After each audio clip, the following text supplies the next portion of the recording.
ایک کشمیری نوجوان بھارتی پیراملٹری فورسز کے خلاف خودکش حملہ کر دیتا ہے، جس کے نتیجے میں 40 سے زیادہ بھارتی فوجی ہلاک ہو جاتے ہیں۔ اور آپ کو یہ جان کے بالکل بھی حیرانی نہیں ہوگی کہ چند منٹوں کے اندر ہی بغیر کسی تحقیقات کے بی جے پی سرکار فوراً اس حملے کا الزام پاکستان پہ لگا دیتی ہے۔ ذرا سوچئے، الیکشنز کا ماحول ہو، بھارت ہندو قوم پرستی میں شرابور پہلے ہی اسلاموفوبیا اگر رہا ہو، اور اچانک ایک کشمیری نوجوان بھارتی فوجیوں پہ حملہ کر دے۔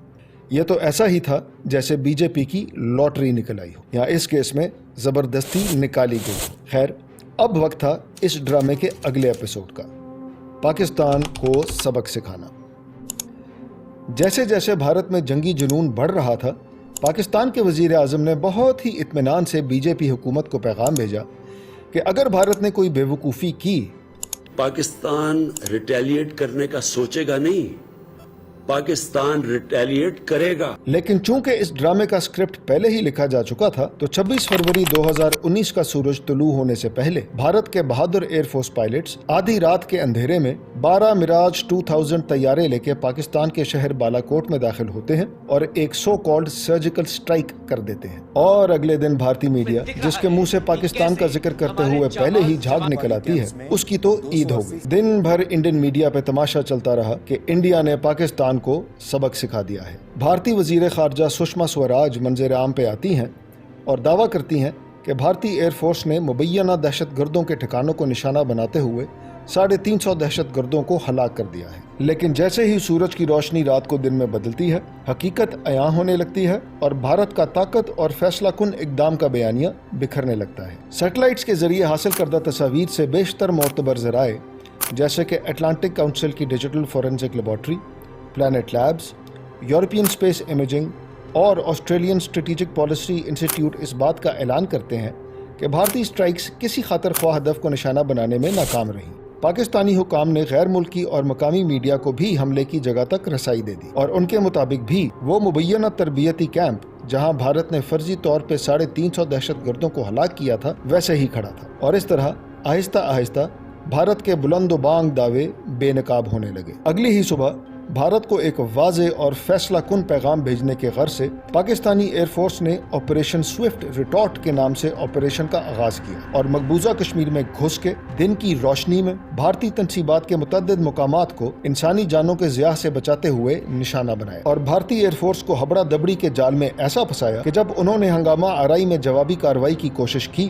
تو پاکستانی پائلٹس نے ان کے 2 طیارے، ایک MiG 21 اور ایک Su-30 درخت پہ بیٹھے پرندوں کی طرح مار گرائے۔ لیکن بھارت کو اصل سبکی کا سامنا تب کرنا پڑا جب MiG 21 کا pilot wing commander Abhinandan Varthaman اپنے گرتے ہوئے طیارے سے ایجیکٹ کر کے پاکستان کی سرزمین پہ آ گرا اور زندہ گرفتار ہو گیا۔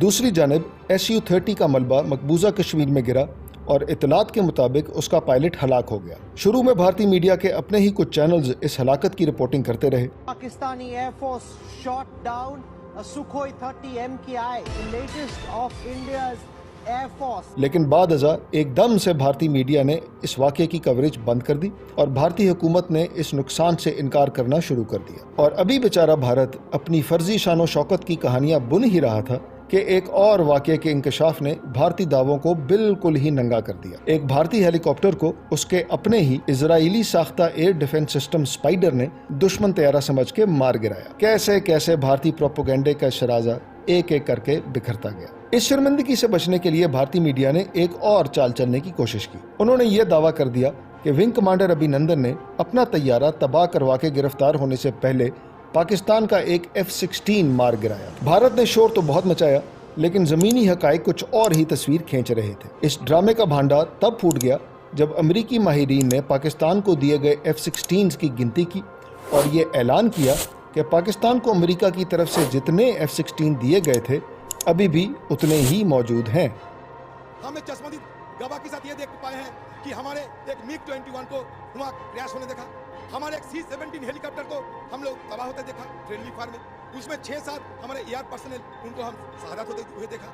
کہے گئے تھے کہ پاکستان کی F-16 کو مار گرایا، پتہ نہیں کہاں گرایا، اور بالاکوٹ میں اصلیت کیا ہوئی پتہ نہیں۔ آج بھارتی میڈیا جتنی مرضی من گھڑت کہانیاں بنا لے اور بالی ووڈ جتنی چاہے فلمیں بنا لے، لیکن آج کے دور میں حقیقت پہ پردہ ڈالنا مشکل ہی نہیں ناممکن ہے، یہاں تک کہ بھارت کے اپنے سیاسی لیڈر گاہے بگاہے مودی کے اس ڈرامے کو خود بے نقاب کرتے رہتے ہیں۔ خیر، یہ کہنا تو مشکل ہے کہ بھارت کو اس خود ساختہ ذلت سے کیا حاصل ہوا۔ ہاں، البتہ کراچی میں ایک پاکستانی بھائی کے چائے کے کاروبار کو ترقی حاصل کرنے میں مدد ضرور ملی۔ ان کی چائے واقعی فینٹاسٹک ہے۔